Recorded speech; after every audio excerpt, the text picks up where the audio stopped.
Hello friends, can you see the topic of today? Physical form and online reference number can track and know the reasons for decline and solutions for that.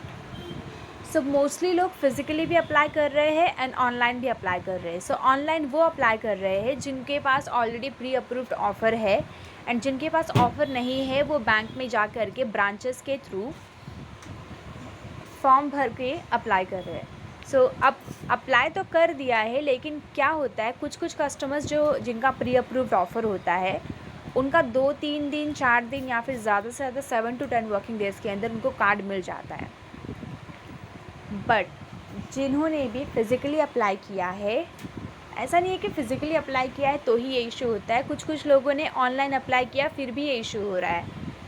So online apply किया है, अब 10 दिन हो गए, 12 दिन हो गए, कोई भी स्टेटस पता नहीं चल रहा है कि एग्जैक्टली हुआ क्या है, डिक्लाइन हुआ है, क्या है इशू, क्या है. सो फर्स्ट ऑफ ऑल मैं क्लियर कर देना चाह रही हूँ कि जो फिज़िकल फॉर्म से अप्लाई करते हैं ना, उनको एटलीस्ट 20 दिन तो मान के चलना चाहिए. क्योंकि क्या होता है फिज़िकल फॉर्म जब हम लेते हैं तो उसके बाद हमें प्रोसेस के लिए डालना पड़ता है. और प्रोसेस के लिए जब डालते हैं तो वहाँ पर भी वो फॉर्म रखा रहता है, वो बहुत सारी चीज़ें चेक करते हैं. चेक करने के बाद में आप मिनिमम 20 डेज़ भी नहीं, 1 महीना तो मान के चलिए कि आपको 1 महीना लगेगा क्रेडिट कार्ड आने में. इट मीन्स आप अप्लाई करने के बाद भूल जाए कि आपने क्रेडिट कार्ड अप्लाई किया है. आपका जो भी स्टेटस होगा ना, अप्लाई किया है, क्या हुआ, रिजेक्ट हुआ या फिर डिक्लाइन हुआ, अप्रूव हुआ, आपको ये अपडेट मिल जाएगा मैसेज के थ्रू या ईमेल के थ्रू. आपको ईमेल आ जाएगा, मैसेज आ जाएगा. अगर अप्रूव हुआ है तो उसका भी ईमेल आ जाएगा, मैसेज आ जाएगा एंड रेफरेंस नंबर भी आपको आ जाएगा आपके मैसेज के. आपका जो भी रजिस्टर नंबर रहेगा बैंक में वहाँ पे आपको मैसेज आ जाएगा. ज़रूरी नहीं है जो रजिस्टर नंबर है उसी पे ही आए, बिकॉज़ जो फॉर्म पे नंबर दिया गया है ना, फॉर्म पे नंबर वही देते जो बैंक में रजिस्टर्ड होता है. लेकिन जो बैंक में ऑलरेडी वर्क नहीं कर रहे हैं, ये outside of the HDFC bank जो अप्लाई करना चाह रहे हैं, सो वो जो नंबर दे रहे हैं उनका जो नंबर उन्होंने दिया हुआ है वो उनके थ्रू अप्लाई कर, इट मीन्स उनको उस नंबर पे मैसेज आ जाता है. सो जैसे कि मैंने एक पुलिस वाले का फॉर्म लिया था, अभी पुलिस वालों के पास भी जाकर के अप्लाई करना पड़ता है. बाप रे, मैं तो परेशान हो गई. अभी उनका 1 महीना हो गया ये एप्लीकेशन लिए हुए, उनको रेफरेंस आईडी तो मिल गया लेकिन अभी तक उनको कार्ड नहीं मिला है. उनको शायद अर्जेंसी थी, घर पे जाना था कहीं, तो वो कार्ड यूज़ करना था वहाँ पे जा कर के. सो अब ये मेरे हाथ में तो है नहीं ना कि मैं अप्लाई करूँ और मैं ही दे दूँ.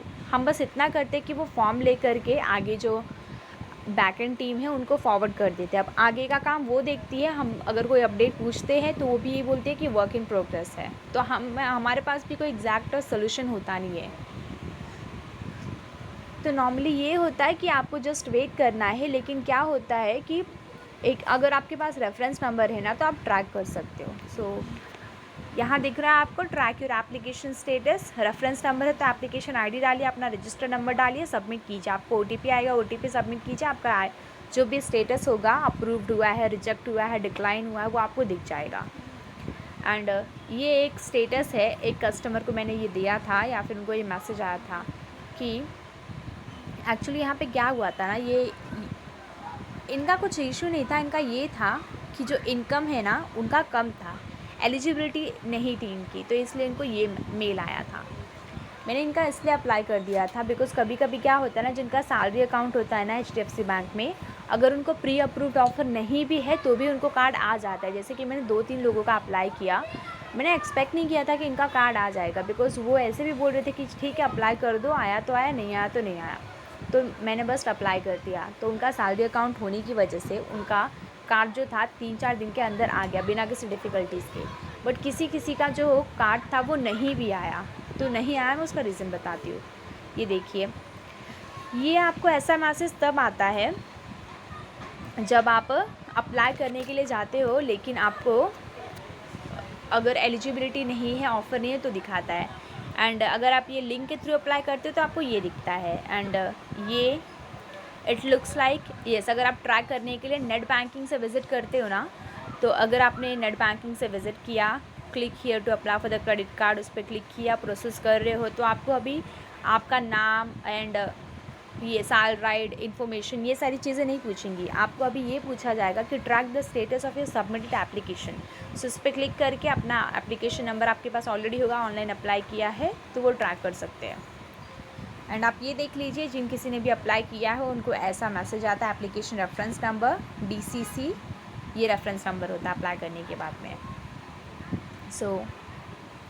हाँ, मुझे ये एक्सप्लेन करना था, जैसे कि मैंने यहाँ पर टॉपिक डाला है कि physical form and online reference can track, know the reasons for decline and solutions for that. So reasons क्या होते हैं डिक्लाइन होने के? रीजंस ये होते हैं डिक्लाइन होने के कि नॉर्मली क्या होता है, कस्टमर्स का जो एड्रेस होता है ना वो वहाँ पे रहते ही नहीं है। जो बैंक में उनका एड्रेस है वो उस एड्रेस पे नहीं रहते हैं, वो कहीं और ही रहते हैं। और कार्ड जब अप्लाई करते हैं ना तो वो चेंज एड्रेस पे क्लिक करके अपना एड्रेस चेंज करते हैं, जहाँ पे वो रह रहे वहाँ का एड्रेस डाल देते हैं।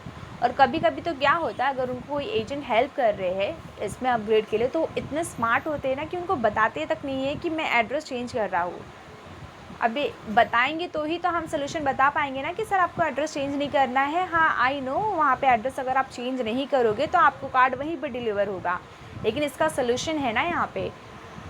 तो आपको क्या करना होता है, भले आप वहाँ पे नहीं रह रहे हो, आपको एड्रेस चेंज नहीं करना होता। अगर आप क्रेडिट कार्ड के लिए अप्लाई कर रहे हो, सेम एड्रेस रखना होता है तो कार्ड आपको वहीं पे डिलीवर होता है। लेकिन अगर आप वहाँ पे अवेलेबल नहीं हो तो वो कार्ड रिटर्न चला जाता है। ये पता नहीं क्या लॉजिक और ये प्रोसेस है, यही प्रोसेस है अब जो मैं बता रही हूँ फ़िलहाल आपको।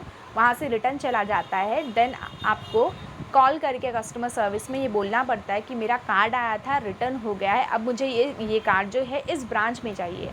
सो जिस भी ब्रांच का नाम आप मेंशन करोगे, एरिया पिन कोड नंबर वगैरह, तो वो उस ब्रांच में आपको असाइन कर देंगे। आपको जस्ट उस ब्रांच में विजिट करना, जा करके कार्ड ले लेना, इतना सा प्रोसेस है।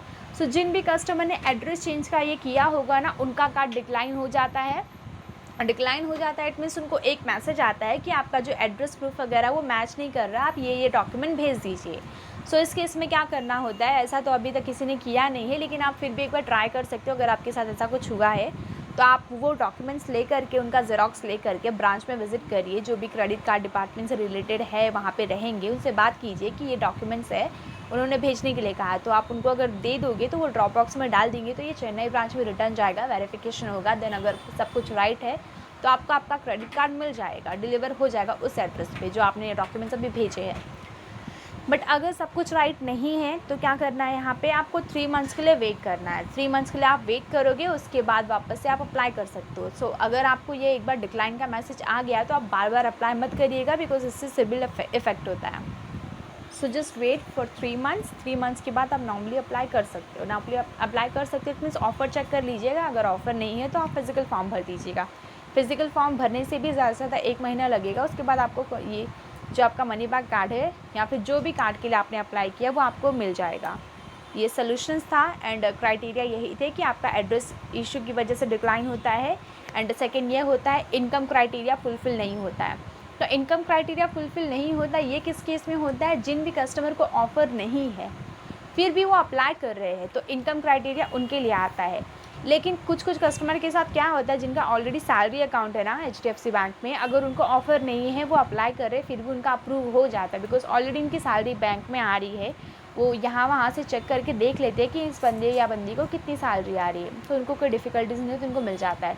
लेकिन जिनका सेविंग अकाउंट है, करंट अकाउंट है, वो भी अप्लाई कर रहे हैं बिना कुछ किए, तो उनका ये इनकम प्रूफ की वजह से डिक्लाइन हो जाता है। और भी 2-3 रीज़न्स है, वो एग्जैक्टली मुझे पता नहीं है, तो उनकी वजह से भी डिक्लाइन हो जाता है। तो 2 मोस्टली यही रीज़न्स है जो ऑलमोस्ट लोगों के केसेस डिक्लाइन हो रहे हैं। सो आप पहले अपना प्री अप्रूव्ड ऑफ़र चेक कर लीजिए। अगर आपको ऑफ़र नहीं है सो फिज़िकल फॉर्म दे दीजिए, आपका एलिजिबिलिटी क्राइटेरिया चेक करके फिर 1 महीने के अंदर आपको कार्ड आ जाएगा।